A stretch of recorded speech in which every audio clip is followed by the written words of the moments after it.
శ్రీలంకను అల్లకల్లోలం చేసిన దిత్వా తుఫాను ఇప్పుడు భారత్పై పంజా విసురుతోంది. తుఫాను దాటికి తమిళనాడు, ఏపీ, పుదుచ్చేరిలు అతలాకుతలమవుతున్నాయి. ప్రస్తుతం దిత్వా పుదుచ్చేరికి 110 కిలోమీటర్ల దూరంలో, చెన్నైకి 180 కిలోమీటర్ల దూరంలో కేంద్రీకృతమైంది. మరికొన్ని గంటల్లో ఇది తీవ్ర వాయుగుండంగా మారే అవకాశం ఉంది. తుఫాను తీవ్రతతో పలు ప్రాంతాల్లో భారీ నుంచి అతి భారీ వర్షాలు కురుస్తాయన్నారు. దీంతో ఏపీలోని నెల్లూరు, చిత్తూరు, తిరుపతి, కడప జిల్లాలకు రెడ్ అలర్ట్ జారీ చేసింది ఐఎండీ.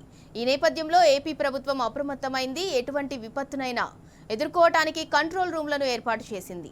డిజాస్టర్ రెస్పాన్స్ సిబ్బందిని తుఫాను ప్రభావిత జిల్లాల్లో మోహరించింది.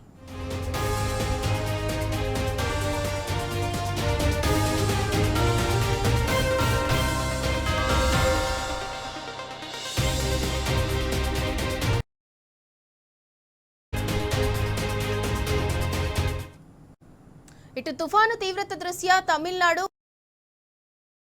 వాతావరణ శాఖ తమిళనాడులోని కడలూరు, నాగపట్టణం, మైలాడుతురై, విల్లుపురం, చెంగల్పట్టు జిల్లాల్లో అతి భారీ వర్షాలు కురుస్తాయని వెల్లడించింది.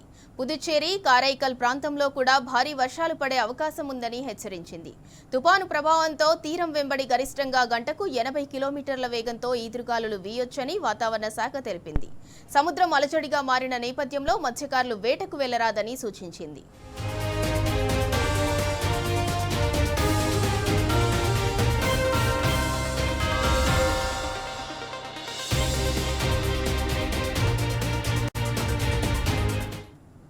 మరోవైపు తుఫాను ప్రభావంతో తెలంగాణలోనూ వర్షాలు పడతాయని వాతావరణ శాఖ తెలిపింది. ఇవాళ, రేపు రాష్ట్రంలో అక్కడక్కడ తేలికపాటి నుంచి ఓ మోస్తరు వర్షాలు కురిసే అవకాశం ఉందని వెల్లడించింది.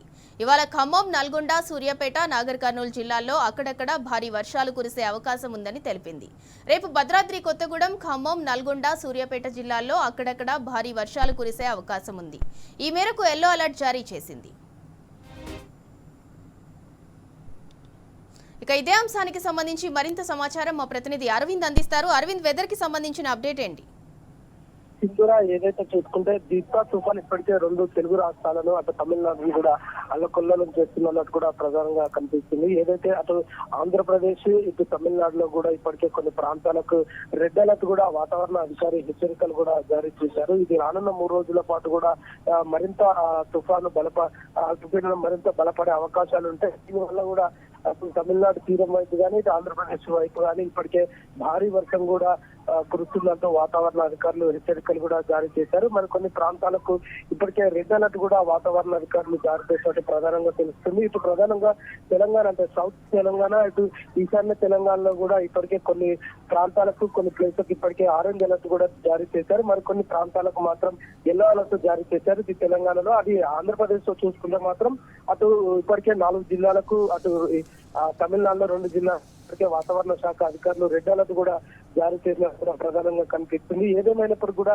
దీని ఎఫెక్ట్ అంటే ఒకటి పోయి ఇంకోటి వస్తుంది అన్నట్టు కూడా ఇప్పటికే మొన్నటిదాకా అయిపోయింది. దాని తర్వాత దిత్వా తుఫాన్ ఎఫెక్ట్ కూడా ఇప్పటికే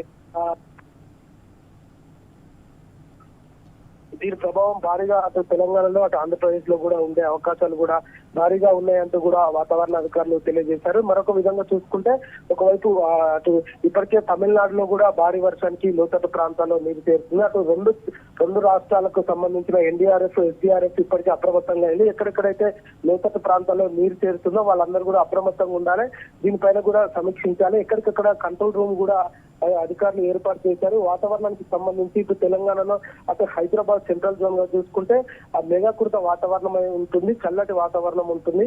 కానీ తేలికపాటి వర్షాలు మాత్రమే కురిసే అవకాశాలు ఉంటాయని కూడా వాతావరణ అధికారులు హెచ్చరికలు కూడా జారీ చేశారు. ఏదేమైనప్పటికీ కూడా అటు తమిళనాడు, ఇటు ఆంధ్రప్రదేశ్ తీరం వైపు కూడా అరవింద్, ఇప్పటికే శ్రీలంకలో దిత్వా తుఫాన్ అయితే విధ్వంసం సృష్టించింది. అటు ఏపీలో అలాగే తెలంగాణలో కూడా మళ్ళీ తుఫాను ప్రభావం ఉండనుందని ఐఎండీ ఇప్పటికే హెచ్చరించింది. కొన్ని జిల్లాలకు రెడ్ అలర్ట్, అలాగే ఎల్లో అలర్ట్ కూడా జారీ చేసింది. మరి ఇప్పటికే ఏపీ ప్రభుత్వం అయితే కంట్రోల్ రూమ్స్ ని ఏర్పాటు చేసింది, సిబ్బందిని కూడా అలర్ట్ చేసింది. మరి తెలంగాణ ప్రభుత్వం ఎలాంటి చర్యలు తీసుకుంది?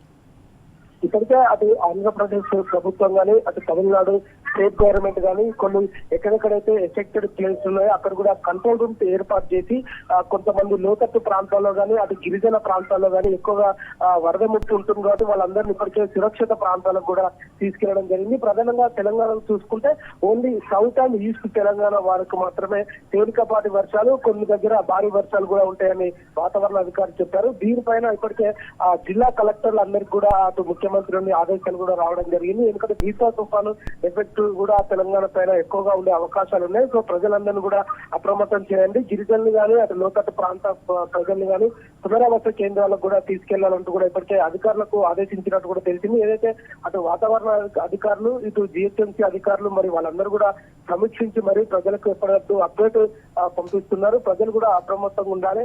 ఇటు హైదరాబాద్ లో చూసుకుంటే కూడా మేఘకృత వాతావరణం ఉంటుంది, వాళ్ళకు కూడా వర్ష సూచనలు ఉంటాయి కాబట్టి అందరూ కూడా అప్రమత్తంగా ఉండాలంటూ కూడా ఇప్పటికే అధికారులు హెచ్చరికలు కూడా జారీ చేశారు. Right, thank you Arvind.